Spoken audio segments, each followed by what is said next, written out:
Welcome back to our weekly low-income news update. I've got some interesting news for you today. The Cato Institute released a scathing report on SNAP food benefits this week, saying that SNAP doesn't work because low-income Americans tend to be obese. In fact, the report went so far as to ask lawmakers to consider ending SNAP funding and maybe even consider ending the federal program altogether so that states can manage the food stamps program independently.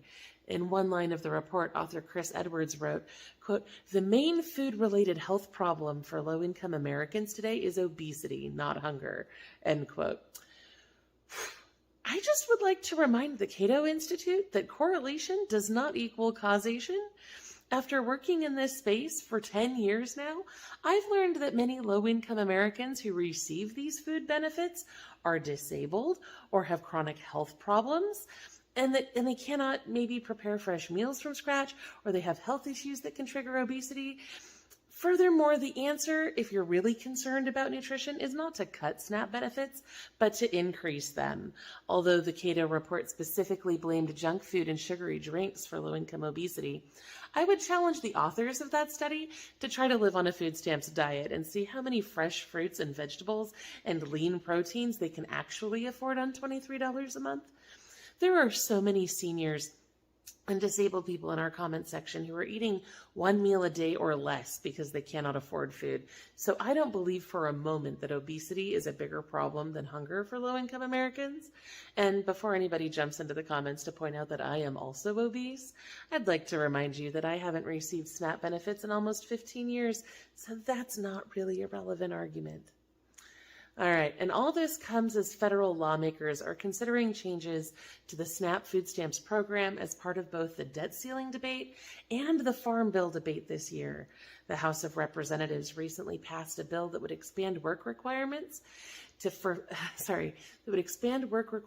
food stamps by 5 years. That means anyone under age 55 would have to meet those work requirements in order to receive food assistance.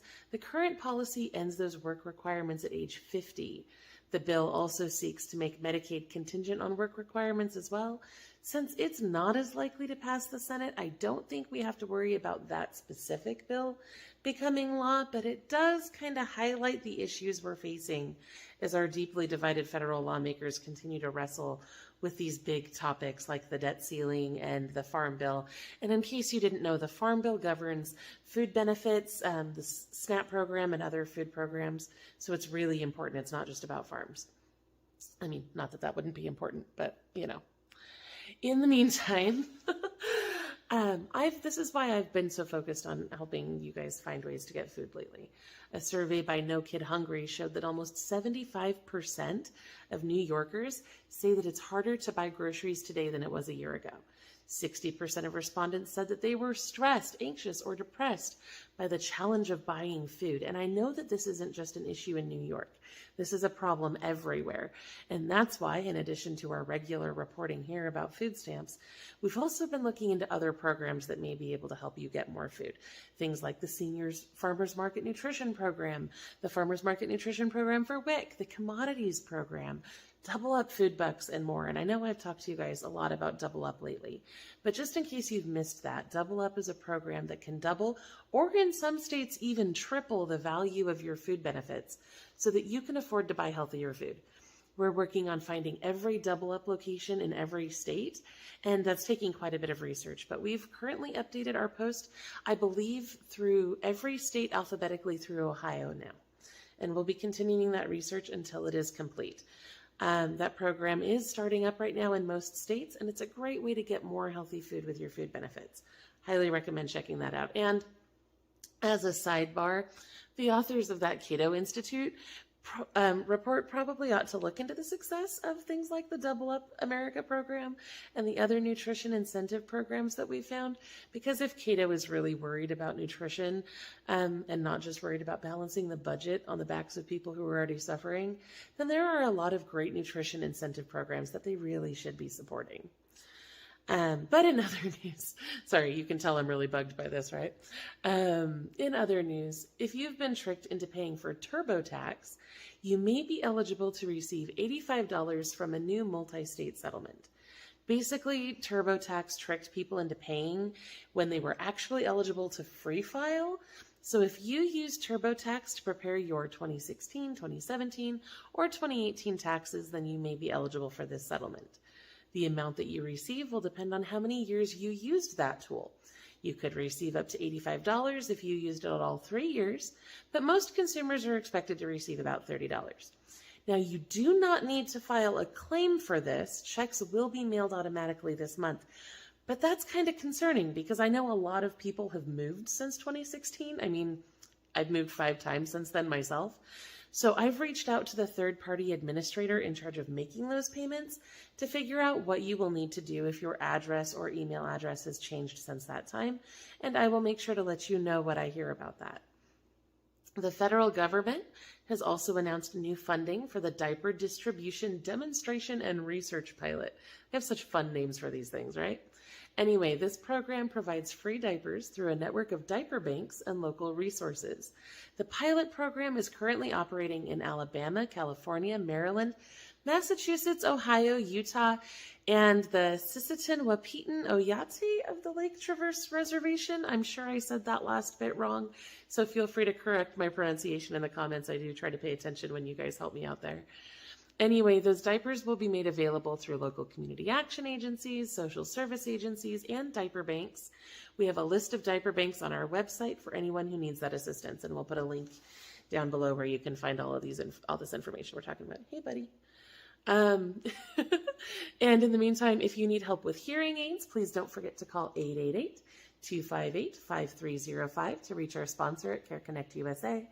They can connect you with affordable hearing aid solutions. And again, that number is 888-258-5305. And with that, let's get into some local news. In Alabama, more than $4 million has been made available for the Weatherization Assistance Program, which provides energy efficiency improvements to low-income households with seniors, children, or people with disabilities. These funds are administered through the Community Action Council, so you'll need to reach out to your local agency for details. The state does maintain a list of those community action councils and which counties belong to which agency. In Arkansas, the Good Neighbor Love Center is distributing food boxes to anyone who needs them. All you have to do is show a state-issued ID to receive this assistance. In California, Mendocino Coast Botanical Gardens has joined Museums for All, and they now offer an EBT discount. Also, Harvest Market can load dollar matching rewards straight onto your EBT card now. So if you buy $5 in local produce, you'll get $5 back on your card, basically making that purchase free. You can earn up to $60 back per month at the Harvest Market locations in Fort Bragg and Mendocino. The state has also started replacing stolen EBT benefits, but they will only replace the basic amount that you were approved for and not the extras from the emergency allotment. A senior in El Cajon named Robert Gare found this out the hard way recently when he lost over $1,000 in benefits to a scammer, and the state only replaced $120 for the most recent month's base allotment. He'd been saving up those extras from the emergency allotment, anticipating the day when he wouldn't get them. And they were just taken by a scammer. And that's horribly tragic and infuriating. And finally, California is considering 9 different proposals that would change the way that utility bills are paid. Under one proposal, customers who earn more than $100,000 per year would pay higher rates than low-income customers. It's not clear if or when any of those proposals would take effect or become law, but I will keep you posted, and I do think the fact that there are 9 of them being considered means that we're likely to see some sort of change along these lines in the near future. In Colorado, applications are open for a new low-income housing complex in Greeley. The complex is called Immaculata Plaza and is run by Catholic Charities Housing. There are 30 one-bedroom apartments, which are about 600 square feet each. 3 of them are ADA compliant, and they will open next month to renters. In order to be eligible, you must be age 62 or older and meet income requirements. You can apply by calling the site manager, Tim Mitch, at 970-539-9970 or by emailing tmitch@ccdenver.org. In Florida, the Leitner Museum in St. Augustine and the Ormond Memorial Art Museum and Garden in Ormond have joined Museums for All. That means you can visit with your EBT card for $3 or less per person, up to 4 people per EBT card. Now, we have a list of over 1,000 of these EBT discounts all across the country in every state at lowincomerelief.com/EBT. So if you're interested in what discounts are available in your area, be sure to check that out. Now in Illinois, seniors in Chicago may be able to eliminate or at least drastically reduce their utility bills through a new program. This Solar for All program provides free solar panels for low-income seniors. One 62-year-old retiree said that her bills have been $0 per month since she had the solar panels installed. In order to be eligible, you must have an income that is below 80% of the area median income and have a roof that is in good enough shape to last through the 20-year program contract. You should contact Illinois Solar for All for details if you are interested. In Kentucky, the Liberty Hall Historic Site has joined Museums for All as well. In Iowa, the Des Moines Farmers Market will start accepting EBT cards this year. In Maine, a new bill has been introduced that would remove the sales tax on diapers and diaper accessories. I'm not entirely sure what diaper accessories are, but I assume that that's like wipes. But this would make Maine the 23rd state to remove the tax on diapers. In Maryland, stolen benefits are already being replaced. The state has issued around $1 million in stolen benefit replacements already. And please don't forget, if your benefits were stolen between October 1st, 2022 and February 28th, 2023, then you need to fill out a benefit replacement form by May 31st in order to get those replaced. At 9 Giant Food locations in Baltimore, shoppers can get a $15 promo code for free fresh fruits and vegetables. This promo code is available for Giant Pickup and Giant Delivers orders placed online, and it can be redeemed up to 12 times in a 6-month period for a total of $180 in free produce, which is a great deal. Massachusetts is by far my favorite state right now. The state has been increasing SNAP benefits for their residents. Since the emergency allotment ended, the state has decided to provide up to 40% of the difference between your household's actual regular monthly benefit and the maximum benefit amount you were receiving under the emergency allotment. That means it's not quite as good as the emergency allotment was, but it's a heck of a lot better than nothing, which is what most other states are doing. So those extra payments were issued on May 2nd and will be issued again on June 2nd. It is not clear if they will continue after that point. Also in Massachusetts, Cambridge has launched a guaranteed income pilot program that is paying $500 per month to selected households. This is a radically different pilot than we've seen happen in other areas because they aren't using a lottery system or randomly selecting participants. They're actually saying that they are going to help everyone who is eligible, according to a news release by local news provider WBUR. In order to be eligible, families must have a child under age 21 and earn at or below 250% of the federal poverty level. That's like $75,000 a year for a family of 4. Selected families will receive $500 per month for 18 months. The applications will open on June 1st and will remain open until July 31st. About 2,000 families are expected to be eligible, so please help us get the word out about this. The New Bedford Whaling Museum also joined Museums for All this month, and don't forget, Massachusetts also expects to begin replacing stolen food benefits on June 30th. Lots of exciting things going on in that state right now. In Michigan, Abrams Planetarium has joined Museums for All. Also in Michigan, an organization called Disability Advocates in Kent County is helping low-income people with disabilities get home modifications and limited home repairs. This program is currently helping seniors in Allegan, Ionia, Mecosta, Montcalm, and Osceola counties. Again, feel free to correct my pronunciation in the comments. In Missouri, the Fieldhouse Museum in St. Louis has joined Museums for All, and the Department of Social Services is warning EBT users about a new scam. If you get a text message telling you that your card has been locked, do not respond. Do not give anyone your card number or your PIN. The Department of Social Services has stated that they will never call or text you asking for your personal information, your card number, or your PIN. So if you get a message like that, it is always going to be a scam. Please don't fall for it. Also in Missouri, the state is getting close to expanding Medicaid to women up to 1 year after a baby's birth. The current rules limit coverage to just 60 days post-pregnancy, so this would be a huge improvement. The bill passed the state's House of Representatives by a huge margin, with 117 voting in favor and only 26 voting against.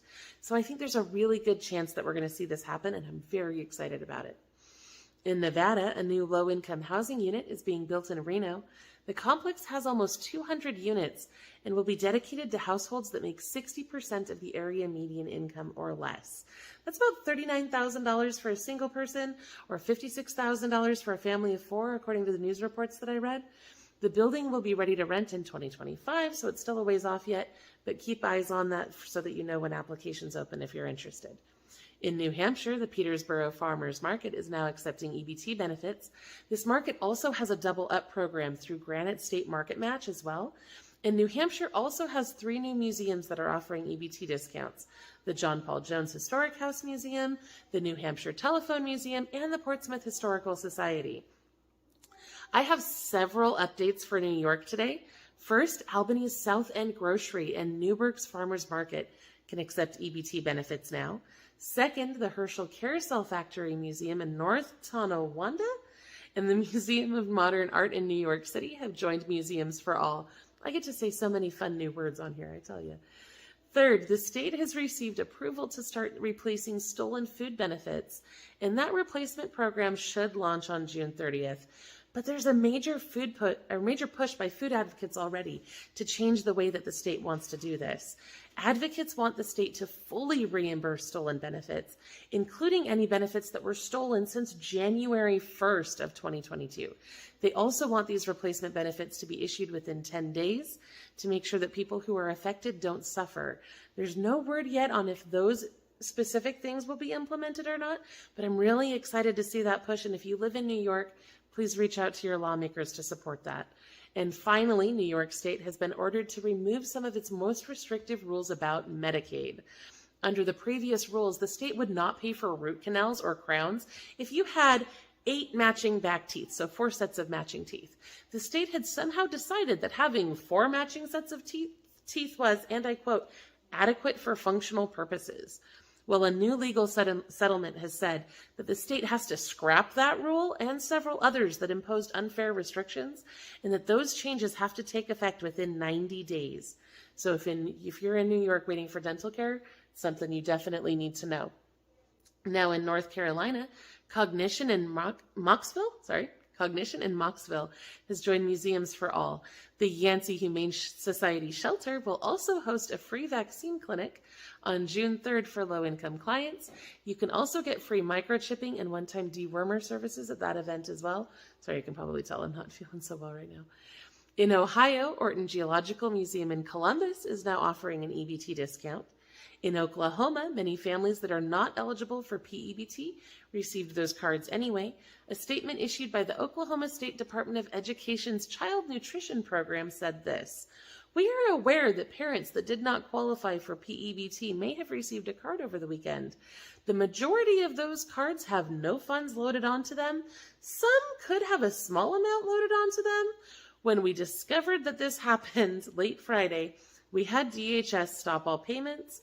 We are in the process of working through the issue to restart payments for those that are eligible for benefits. And this is not a case of fraud, but any parent that received a card and their child has a paid lunch status should destroy the card that they should not have received." In Oregon, the state has issued 434,000 PEBT cards to eligible children. The state has announced that they are issuing $391 in food benefits to each eligible child in Oregon, and that each child will receive 2 pieces of mail for that. The first is an eligibility letter, and the second was the PEBT card itself. Those should have arrived in April. If you have not received yours yet, you need to call the PEBT call center at 844-ORE-PEBT, which is basically the same as 844-673-7328. Residents of Bend, Oregon may be able to receive assistance from the city if they are experiencing homelessness. The city just announced over $500,000 in funding that has been made available to various homeless support services throughout the city, so please check with them for details. In Pennsylvania, Keystone Kid Space in York and the Automotive Museum in Philadelphia have joined Museums for All as well. The Keystone Kids Space looks really awesome, by the way. In Rhode Island, Bristol's Blythewald is offering an EBT discount as well, and the state is now considering new legislation that would change the way utility bills are calculated by requiring low-income customers to pay a percentage of their annual income instead of the actual amount based on their electricity usage. It's going to be very interesting to see what happens with that. In South Dakota, seniors and low-income residents have until July 1st to apply for a property tax refund.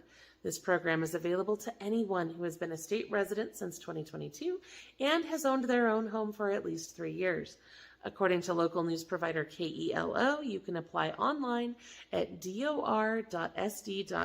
Again, that's dor.sd.gov. Tennessee started issuing PEBT benefits for the current school year in late April. The benefits will be equal to $8.18 per child for every COVID-19 related excused absence that occurred prior to March. If you already have a PEBT card, those benefits should already be available to you. If you need a new card, the state is asking you to visit connectebt.com or call 888-997-9444.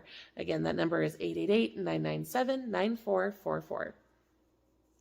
Also in Tennessee, some families have received notices that they received more than they should have during the pandemic, and that the state wants that money to be repaid. The Tennessee Justice Center states that they've been working, you okay, buddy? With people who are being asked to repay up to $9,000 in benefits. The state has the option to apply for a waiver from the USDA to forgive those overpayments, but they have not yet done so. So if you receive a letter like that, I would encourage you to reach out to the Tennessee Justice Center as well for assistance. They should be able to help you figure out what you need to do. Now in Texas, the OIG is warning users to keep an eye out for skimming devices. Specifically, they are asking Texans to be on the lookout for card machines that have evidence of loose pieces, that have been glued or maybe taped into place, number keys that feel soft, spongy, or covered in plastic, or places where a video camera could face a card reader or a pin pad of the register. Those are all things that you should be looking for, and honestly, that's good advice for users in any state. Now, if you see anything like that, the Texas OIG is asking you to call HHS Card Services at 800-777-7328 to cancel your card immediately. And you will also need to call 800-436-6184 to report the fraud, or you can report the fraud on the OIG website using the big red Report Fraud button. Also in Texas, the Los Barrios Unidos Community Clinic offers a sliding scale rate for low-income patients. They recently received a new grant to hire more doctors, so please check them out if you need help with your medical needs. All right, what else do we got for today? Oh yes, Texas also gained 2 new EBT discounts this month. How could I forget this? The Forgotten Dollhouse Museum in San Antonio, which is frankly extremely creepy, and the Houston Botanic Garden in, obviously, Houston. In Utah, the state will begin accepting applications for Section 8 Housing Choice vouchers on June 1st at 9 a.m. If you live in the state and you qualify, please set an alarm. The applications will only be available for a short time because the state closes it as soon as the wait list is full. It's been 3 years since the applications were last open, so you really can't afford to miss this. Make sure you have the birth dates and social security numbers for every member of your household before that time, as well as proof of your income ready to go so that you can apply as soon as those applications open. You want to be as high up on that list as you can, so apply right away. Virginia gained 8 new Museums for All discounts this month, and because there are so many, you'll need to check our list at lowincomerelief.com/EBT to get the details on those. In Washington, the state successfully passed State House Bill, Senate House Bill? Whatever it is, SHB 1784, also known as the Hunger Relief Bill. This bill gives the state more money for things like the Senior Farmers Market Nutrition Program, Double Up programs, and additional support for food banks. Thanks to this bill, the SNAP Produce Match program will double up to $10 a day instead of just $5, but that boost only lasts until June 30th, so you want to make sure you use that right away. Also in Washington, Seattle Parks and Rec is starting a year-long pilot program that offers free swimming and water safety classes to children between the ages of 6 and 16. So that's really exciting. In West Virginia, Arthur Dale Heritage Inc. has joined Museums for All as well, and therefore has an EBT discount. And these are all of the updates that I have for you today. I think this may actually be the longest video I have ever done. But for more updates, if you're curious, we did just publish our EBT update for the month of May. So you can go check that out for more low-income news, and I will see you next week.